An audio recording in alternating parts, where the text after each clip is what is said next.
السلام علیکم ورحمۃ اللہ تعالی وبرکاتہ۔ نحمده ونصلي ونسلم على رسوله الكريم اما بعد فاعوذ بالله من الشیطان الرجیم بسم اللہ الرحمن الرحیم ان اللہ وملائکته یصلون علی النبی یا ایھا الذین آمنوا صلوا علیہ وسلموا تسلیما اللهم صل علی سیدنا ومولانا محمد معدن الجود والکرم وآلہ الکرام وابنہ الکریم وبارک وسلم صلاۃ و سلاما علیک یا رسول اللہ صلی اللہ تعالی علیہ وسلم۔ عزیزان ملت اسلامیہ، اس سے پہلے آپ نے خانہ کعبہ کی تعمیر کے بارے میں کچھ باتیں سماعت کی، خاص طور پر قبیلہ قریش نے جو خانہ کعبہ کی تعمیر کی تھی، جس میں اللہ کے رسول صلی اللہ علیہ وسلم بھی خود بنفس نفیس شریک ہوئے تھے، شامل ہوئے تھے، اس کا بھی بیان ہوا۔ اور پھر حجر اسود کو نصب کرنے کے معاملے کو لیتے ہوئے جو عرب کے قبائل کے درمیان اختلاف ہو گیا، اور پھر اس اختلاف کو اللہ کے رسول صلی اللہ علیہ وسلم نے کس طریقے سے اپنے سمجھداری والے فیصلے کے ذریعے سے دور فرمایا، اس کا بھی بیان ہوا۔ اب یہاں سے نبی پاک صلی اللہ علیہ وسلم کے مخصوص احباب کا ذکر کرتے ہیں، یعنی اعلان نبوت فرمانے سے پہلے اللہ کے رسول صلی اللہ علیہ وسلم کی دوستی کن لوگوں کے ساتھ تھی۔ اب دیکھیں، ظاہر سی بات ہے، آپ کو اللہ تبارک و تعالیٰ نے نبی بنایا، بلکہ نبیوں کا نبی بنایا ہے، رسول ایسا جو سارے رسولوں کا سردار ہے، تو یہ پاکیزگی اور امانت داری، دیانت داری، سچائی، پارسائی، یہ ساری چیزیں اللہ تبارک و تعالیٰ نے آپ کو پہلے ہی سے عطا فرمائی تھی۔ اور پھر یہ کہتے ہیں کہ بری سنگت کا اثر ہو جاتا ہے، انسان برے لوگوں کے ساتھ اٹھتا بیٹھتا ہے تو پھر ان کے عادات و اطوار کو اپنا لیتا ہے، ان کے طور طریقوں کو اپنا لیتا ہے۔ اس لیے اس بات سے بھی، یعنی کسی کو اس بات کا گمان بھی نہ ہو کہ بری سنگت، کیونکہ اللہ تعالیٰ نے تو آپ کو ساری برائیوں سے محفوظ رکھا ہے، تو بری سنگت کا اثر ہونا تو بہت ہی دور کی بات ہے، لیکن کوئی الزام بھی نہ لگا سکے، کسی کے ذہن میں یہ خیال بھی نہ آ سکے۔ اس وجہ سے اللہ تبارک و تعالیٰ نے آپ کو اعلان نبوت سے پہلے دوست بھی ایسے عطا فرمائے جو اعلیٰ اخلاق کے مالک تھے، بلند کردار کے مالک تھے، دوست بھی ایسے۔ اور پھر یہ ہوتا ہے نا کبھی کبھی کہ انسان اگرچہ نیک ہو جائے، نمازی ہو جائے، شریعت کا پابند ہو جائے، گناہوں سے بچے، نیکیوں کے کام کرنے لگے، بعض لوگ ایسے ہوتے ہیں جو اس کا ماضی یاد دلاتے ہیں کہ یہ ابھی تو اتنا نیک بنا ہوا پھرتا ہے، ابھی تو نمازی بن گیا ہے، یا وغیرہ وغیرہ، اور اس سے پہلے کیا کرتا تھا، اس سے پہلے فلاں گناہ کا کام کیا کرتا تھا، اس سے پہلے تو بڑا آوارہ ہوا کرتا تھا۔ یہ سب باتیں جو ہیں کہ اس کو آر دلاتے ہیں، اور یہ بہت بڑا گناہ ہے۔ اگر کوئی آدمی نیک بن جاتا ہے، اچھائی کی طرف آ جاتا ہے، برائیوں کو چھوڑ دیتا ہے، تو اسے اس کے پھر پرانے گناہ یاد نہیں دلانے چاہیے، اسے آر نہیں دلانی چاہیے، شرم نہیں دلانی چاہیے۔ تو یہ چیز بھی کبھی ہوتی ہے، اگر آدمی اچھے دوستوں کے ساتھ بیٹھنے لگ جائے، پہلے برے دوستوں کے ساتھ بیٹھتا تھا، تو یہ بات کو بھی لوگ ذکر کرتے ہیں، اس کو بھی جو ہے کہ لوگوں کے سامنے بیان کرتے ہیں کہ ابھی تو بھلے اچھے دوستوں کے ساتھ بیٹھ رہا ہے، اچھے لوگوں کے ساتھ بیٹھ رہا ہے، اٹھتا اور باتیں کرتا ہے، دوستی ہے، اور اس سے پہلے تو کتنے برے لوگوں کے ساتھ بیٹھا کرتا تھا، گنڈوں کے ساتھ، آوارہ لوگوں کے ساتھ یہ رہا کرتا تھا۔ تو یہ بات بھی ہوتی ہے۔ تو اللہ کے رسول صلی اللہ علیہ وسلم اگرچہ اعلان نبوت کے بعد جو آپ کے حلقے جو ارادت میں شامل ہوئے اور جو اسلام کے دائرے میں آئے، وہ سب تو اللہ تبارک و تعالیٰ نے اسلام کی برکت سے ان کو اعلیٰ اخلاق و کردار کا مالک بنا دیا، لیکن اعلان نبوت سے پہلے بھی جو آپ کے دوست تھے وہ اعلیٰ اخلاق و کردار کے مالک تھے، اور سب موحد تھے، توحید پرست تھے، ان میں سے کوئی بھی مشرک اور بت پرست نہیں تھا، تاکہ بعد میں کوئی یہ الزام بھی نہ لگا سکے، یہ تہمت بھی نہ لگا سکے کہ پہلے تو یہ خود مشرکین کے ساتھ اٹھا بیٹھا کرتے تھے، معاذ اللہ خود مشرکوں کے ساتھ ان کی دوستی جاری تھی۔ تو اللہ تعالیٰ نے دوست بھی ایسے پاکیزہ اور مقدس اخلاق والے عطا فرمائے تھے۔ اعلان نبوت سے قبل جو لوگ حضور صلی اللہ علیہ وسلم کے مخصوص احباب اور رفقا، ساتھی اور دوست تھے، وہ سب نہایت ہی بلند اخلاق، عالی مرتبہ، ہوش مند اور باوقار لوگ تھے۔ ان میں سب سے زیادہ مقرب حضرت ابوبکر صدیق رضی اللہ تعالیٰ عنہ، جو برسوں آپ کے ساتھ وطن اور سفر میں رہے اور تجارت نیز کاروباری معاملات میں ہمیشہ آپ کے شریک کار اور رازدار رہے۔ اسی طرح حضرت خدیجہ رضی اللہ تعالی عنہ کے چچا زاد بھائی حضرت حکیم بن حزام رضی اللہ تعالیٰ عنہ، جو قریش کے نہایت ہی معزز رئیس تھے اور جن کا ایک خصوصی شرف یہ ہے، فضیلت یہ ہے کہ ان کی ولادت خانہ کعبہ کے اندر ہوئی تھی۔ یہ بھی حضور صلی اللہ علیہ وسلم کے مخصوص احباب میں خصوصی امتیاز رکھتے تھے، خاص آپ کے دوست تھے۔ حضرت جماد بن ثعلبہ رضی اللہ تعالیٰ عنہ جو زمانہ جاہلیت میں طبابت اور جراحی کا پیشہ کرتے تھے، یعنی طبیب تھے، حکیم تھے، اور اس زمانے میں جو آپریشن کرنے والے ہوتے تھے ان کو جراح کہا جاتا تھا، جن کو ابھی سرجن کہا جاتا تھا، تو وہ جراحی کا کام، آپریشن کا کام کیا کرتے تھے۔ تو یہ بھی احباب خاص میں سے تھے، جماد بن ثعلبہ۔ حضور صلی اللہ علیہ وسلم کے اعلان نبوت کے بعد یہ اپنے گاؤں سے مکہ آ گئے، تو کفار قریش کی زبانی یہ پروپیگنڈا سنا کہ محمد صلی اللہ علیہ وسلم معاذ اللہ مجنون ہو گئے۔ جب اللہ کے رسول نے اعلان نبوت فرمایا اور لوگوں کو ایک اللہ کی طرف بلایا، قرآن کی آیتیں پڑھ کر سنائے، تو معاذ اللہ ان لوگوں نے حضور کو مجنون کہنا شروع کر دیا تھا، معاذ اللہ پاگل کہنا شروع کر دیا۔ تو پھر یہ دیکھا، یہ جماد ابن ثعلبہ رضی اللہ تعالیٰ عنہ نے یہ دیکھا کہ حضور صلی اللہ علیہ وسلم راستے میں تشریف لے جا رہے ہیں اور آپ کے پیچھے لڑکوں کا ایک غول ہے جو شور مچاتا جا رہا ہے۔ یہ پاگل مشہور کر دیا معاذ اللہ، اور بچوں کو، شرارت کرنے والے بچوں کو آپ کے پیچھے لگا دیا۔ یہ معاملہ ہوتا ہے جیسے کہ آج بھی ہمارے محلے میں سے، گلی کوچے میں سے کوئی پاگل گزر جائے تو اس کے پیچھے بچے اس کو ستاتے ہوئے گزرتے ہیں، اسے کنکریاں مارتے ہیں، اس کو پریشان کرتے ہیں۔ تو معاذ اللہ حضور کے ساتھ بھی بچوں نے یہ معاملہ کیا، بچوں نے حضور صلی اللہ علیہ وسلم پر کنکریاں بھی ماری اور آپ کو جو ہے کہ ستایا۔ جب جماد ابن ثعلبہ نے یہ دیکھا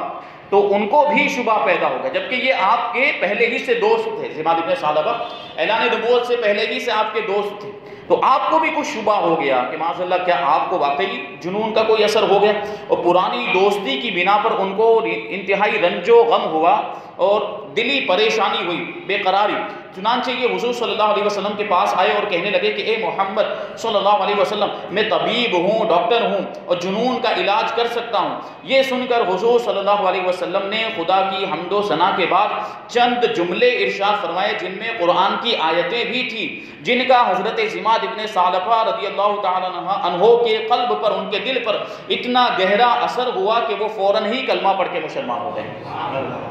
قرآن کی آیتیں تھی اور اللہ کے رسول صلی اللہ علیہ وسلم نے کچھ کلمات، کچھ جملے ارشاد فرمائے، اور جن کو سن کر جماد ابن ثعلبہ فوراً مسلمان ہو گئے۔ ان کو یہ بات سمجھ میں آ گئی کہ معاذ اللہ حضور صلی اللہ علیہ وسلم مجنون نہیں ہے، وہ تو اللہ کے نبی ہیں، اللہ کی طرف سے ان کو وحی آتی ہے، قرآن کی آیتیں نازل ہوتی ہیں۔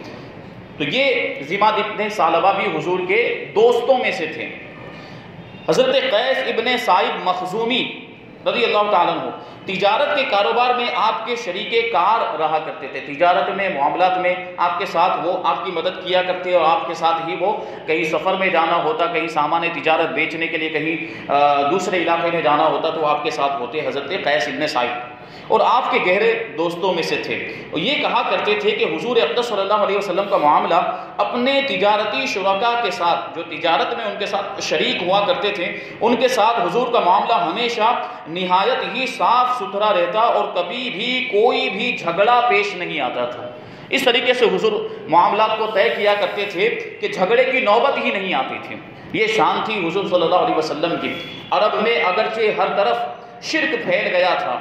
اور گھر گھر میں بت پرستی کا چرچا تھا، مگر اس ماحول میں بھی کچھ ایسے لوگ تھے جو توحید کے پرستار اور شرک و بت پرستی سے بیزار تھے۔ انہی خوش نصیبوں میں زید ابن عمرو بن نفیل ہیں۔ یہ علی الاعلان شرک اور بت پرستی سے انکار کرتے تھے اور جاہلیت کی مشرکانہ رسموں سے نفرت کا اظہار کرتے تھے۔ یہ حضرت عمر رضی اللہ تعالیٰ عنہ کے چچا زاد بھائی ہیں۔ شرک و بت پرستی کے خلاف اعلان مذمت کی بنا پر ان کا چچا خطاب بن نفیل ان کو بہت زیادہ تکلیفیں دیا کرتا تھا، اور یہاں تک کہ ان کو مکہ سے شہر بدر کر دیا تھا، باہر نکال دیا، اور ان کو مکہ میں داخل نہیں ہونے دیتا تھا۔ مگر یہ ہزاروں ایذاؤں اور تکلیفوں کے باوجود عقیدہ توحید پر پہاڑ کی طرح ڈٹے ہوئے تھے۔ حضرت زید ابن عمرو ابن نفیل چنانچہ آپ کے دو شعر بہت ہی مشہور ہیں جن کو یہ مشرکین کے میلوں اور ان کے مجمعوں میں با آواز بلند سنایا کرتے تھے۔ دیکھیں ہمت کا معاملہ، یہ ہزاروں کی تعداد میں مشرکین بت پرست موجود ہیں اور حضرت زید خود توحید پرست ہیں۔ ایک تو معاملہ یہ ہوتا ہے کہ بہت زیادہ سامنے دشمنوں کی تعداد ہوتی ہے تو آدمی اپنے معاملات کو چھپاتا ہے، تو لیکن اس کے باوجود انہوں نے اپنی توحید پرستی کو چھپایا نہیں، بلکہ بھرے مجمع کے اندر آپ اعلان کیا کرتے تھے کہ بت پرستی اور شرک یہ بہت بڑا گناہ ہے اور توحید پرستی اللہ تبارک و تعالیٰ کو مطلوب ہے۔ تو یہ دو شعر وہ پڑھا کرتے تھے، اربا واحدا ام الف رب ادین اذا تقسمت الامور ترکت اللات والعزى جميعا كذلك يفعل الرجل البصير، کہ اس کا ترجمہ یہ ہے کہ کیا میں ایک رب کی اطاعت کروں یا 1000 رب کی اطاعت کروں، کیونکہ ان کے بتوں کی تعداد تو بہت زیادہ تھی اور اللہ ایک ہے جو سچا رب ہے، حقیقی رب ہے۔ جبکہ لوگوں کے دینی معاملات تقسیم ہو چکے ہیں، میں نے تو لات و عزا کو چھوڑ دیا، ان کے جو بڑے بت تھے ان کا نام تھا لات و عزا، تو یہ زید ابن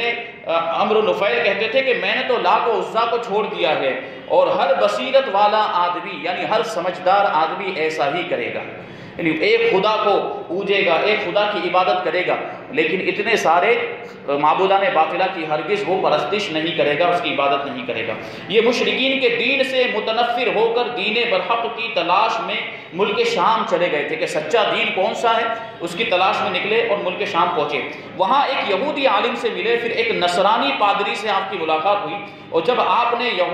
یہودی اور نصرانی دین کو قبول نہیں کیا، یعنی انہوں نے پہلے غور و فکر کیا کہ یہودیوں کا دین جو ہے کہ ان کا مذہب یہ سچا ہے کہ نہیں، اس میں غور و فکر کیا تو ان کو وہ صحیح نہیں لگا، کیونکہ یہودیوں نے جو اپنا جو حضرت موسیٰ علیہ السلام کی جو شریعت تھی اس میں بہت زیادہ تبدیلیاں کر دی، رد و بدل کر دیا تھا۔ پھر وہ نصرانیوں عیسائیوں کے پاس گئے، ان کے دین کو ان کے مذہب کو جانچا، اس میں جو ہے کہ اس کو پرکھا، تو اس میں بھی یہی معاملات پائے کہ انہوں نے اپنی مرضی کے مطابق بہت کچھ چیزیں دین میں شامل کر لی تھی اور بہت کچھ بدل دیا تھا۔ تو یہودی اور نصرانی دین کو انہوں نے قبول نہیں کیا، تو ان دونوں نے دین حنیف کی طرف آپ کی رہنمائی کی، تو جو حضرت ابراہیم علیہ السلام کا دین تھا،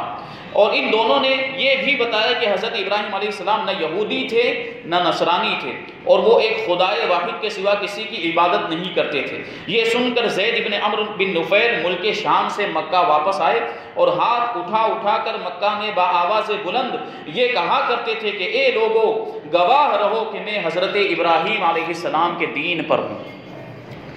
اعلان نبوت سے پہلے حضور صلی اللہ علیہ وسلم کے ساتھ زید ابن عمرو بن نفیل کو بڑا خاص تعلق تھا اور کبھی کبھی ملاقاتیں بھی ہوتی رہتی تھیں۔ چنانچہ حضرت عبداللہ بن عمر رضی اللہ تعالیٰ عنہما راوی ہیں کہ ایک مرتبہ وحی نازل ہونے سے پہلے حضور صلی اللہ علیہ وسلم مقام بلدہ کی ترائی میں یعنی نچلے حصے میں زید ابن عمرو بن نفیل سے ملاقات آپ کی ہوئی، تو انہوں نے حضور صلی اللہ علیہ وسلم کے سامنے دسترخوان پر کھانا پیش کیا۔ جب حضور صلی اللہ علیہ وسلم نے کھانے سے انکار فرما دیا تو زید ابن عمرو بن نفیل کہنے لگے کہ میں بتوں کے نام پر ذبح کیے ہوئے جانوروں کا گوشت نہیں کھاتا،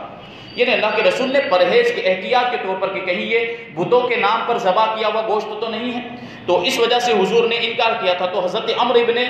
زید ابن عمرو بن نفیل نے کہا کہ میں بتوں کے نام پر ذبح کیے ہوئے جانوروں کا گوشت نہیں کھاتا، میں صرف وہی ذبیحہ کھاتا ہوں جو اللہ تعالیٰ کے نام پر ذبح کیا گیا ہو۔ پھر قریش کے ذبیحوں کی برائی بیان کرنے لگے۔ قریش کیونکہ بتوں کا نام لے کر جانور کو ذبح کیا، لات کے نام پر، عزرا کے نام پر وہ جانور ذبح کیا کرتے تھے، تو ان کی برائی کی، اور قریش کو مخاطب کر کے کہنے لگے کہ بکری کو اللہ تعالیٰ نے پیدا فرمایا اور اللہ تعالیٰ نے اس کے لیے آسمان سے پانی برسایا اور زمین سے گھاس اگائی، پھر اے قریش تم بکری کو اللہ کے غیر یعنی بتوں کے نام پر ذبح کرتے ہو، یعنی بکری کو جس نے پیدا کیا اور بکری کو جو رزق پہنچاتا ہے بکری کو اسی کے نام پر ذبح کرنا چاہیے، یعنی اللہ کے نام پر ذبح کرنا چاہیے۔ حضرت اسماء بنت ابو بکر رضی اللہ تعالیٰ عنہما کہتی ہیں کہ میں نے زید ابن عمرو بن نفیل کو دیکھا کہ وہ خانہ کعبہ سے ٹیک لگائے ہوئے کہتے تھے کہ اے جماعت قریش، خدا کی قسم میرے سوا تم میں سے کوئی بھی حضرت ابراہیم علیہ السلام کے دین پر نہیں ہے۔ یہ حضرت زید ابن عمرو ابن نفیل جو حضور صلی اللہ علیہ وسلم کے خاص احباب میں اور دوستوں میں سے تھے۔ حضور اقدس صلی اللہ علیہ وسلم کا اصل خاندانی پیشہ تجارت تھا، اور چونکہ آپ بچپن ہی میں ابو طالب کے ساتھ کئی بار تجارتی سفر فرما چکے تھے، جس سے آپ کو تجارتی لین دین کا کافی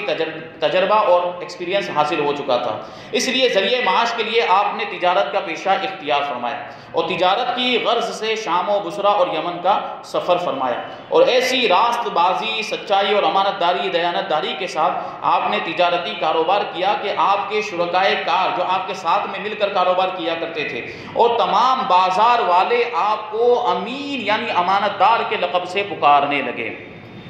ایک کامیاب تاجر کے لیے امانت، سچائی، وعدے کی پابندی، خوش اخلاقی تجارت کی جان ہوا کرتی ہے۔ ان خصوصیات میں مکہ کے تاجر امین نے جو تاریخی شاہکار پیش کیا ہے اس کی مثال تاریخ عالم میں نادر روزگار ہے۔ حضرت عبداللہ ابن ابی الحمزہ صحابی رضی اللہ تعالیٰ عنہ کا بیان ہے کہ نزول وحی اور اعلان نبوت سے پہلے میں نے آپ سے کچھ خرید و فروخت کا معاملہ کیا، جیسے تجارت کے اندر دیکھیں وعدے کی پابندی کیسی اللہ کے رسول صلی اللہ علیہ وسلم فرماتے تھے۔ تو یہ صحابی رسول حضرت عبداللہ کہتے ہیں کہ اعلان نبوت سے پہلے میں نے آپ کے ساتھ ایک خرید و فروخت کا معاملہ کیا، کچھ رقم میں نے ادا کر دی اور کچھ باقی رہ گئی تھی، میں نے وعدہ کیا کہ میں ابھی آ کر باقی رقم یہیں پر اسی جگہ پر ادا کر دوں گا۔ اتفاق سے 3 دن تک مجھے وعدہ یاد ہی نہیں آیا۔ تیسرے دن جب میں اس جگہ پہنچا جہاں میں نے آنے کا وعدہ کیا تھا تو حضور صلی اللہ علیہ وسلم کو اسی جگہ پر انتظار کرتے ہوئے پایا۔ 3 دن تک اللہ کے رسول صلی اللہ علیہ وسلم وعدے کی پابندی کرتے ہوئے اسی جگہ پر ان کے آنے کا انتظار کرتے رہے، کیونکہ وعدہ ہوا تھا کہ اسی جگہ پر باقی کی رقم آ کر دیں گے، تو انتظار کرتے ہوئے پایا۔ مگر میری اس وعدہ خلافی سے، کیونکہ انہوں نے تو کہا میں ابھی آ کر دیتا ہوں، 3 دن گزر گئے، تو اس وعدہ خلافی سے حضور صلی اللہ علیہ وسلم کے ماتھے پر ایک ذرا بل بھی نہیں آیا، شکن بھی نہیں آیا، بس صرف اتنا ہی فرمایا کہ تم کہاں تھے، میں 3 دن سے تمہارا انتظار کر رہا ہوں۔ یہ اعلیٰ اخلاق اور وعدے کی پابندی۔ اسی طرح ایک صحابی حضرت سعید رضی اللہ تعالیٰ عنہ جب مسلمان ہو کر بارگاہ رسالت میں حاضر ہوئے اور لوگوں نے ان سے حضور صلی اللہ علیہ وسلم کے خلق عظیم کا تذکرہ کرنا شروع کیا، آپ کے بلند اخلاق کا تذکرہ کرنا شروع کیا، تو انہوں نے فرمایا کہ میں حضور صلی اللہ علیہ وسلم کو تم لوگوں سے زیادہ جانتا ہوں، اعلان نبوت سے پہلے آپ میرے شریک تجارت تھے، لیکن حضور صلی اللہ علیہ وسلم نے ہمیشہ معاملہ اتنا صاف اور ستھرا رکھا کہ کبھی بھی کوئی تکرار یا تو میں کی نوبت ہی نہیں آئی۔ یہ انداز تھا حضور صلی اللہ علیہ وسلم کا اعلان نبوت سے پہلے کے معاملات کا۔ اللہ تبارک و تعالیٰ نے پہلے ہی سے بڑی اعلیٰ خوبیاں، اخلاق و کردار، دیانت داری، امانت داری، سچائی، یہ ساری اچھی عادتیں آپ کو عطا فرمائی تھی۔ اللہ تبارک و تعالیٰ ہم سب کو جو کچھ بھی بیان ہوا اس پر عمل کرنے کی توفیق عطا فرمائے، حضور پاک صلی اللہ علیہ وسلم کے نقش قدم پر چلتے ہوئے آپ کی سنت مبارکہ پر اور شریعت مصطفیٰ پر عمل کرنے کی توفیق عطا فرمائے۔ وما علینا الا البلاغ۔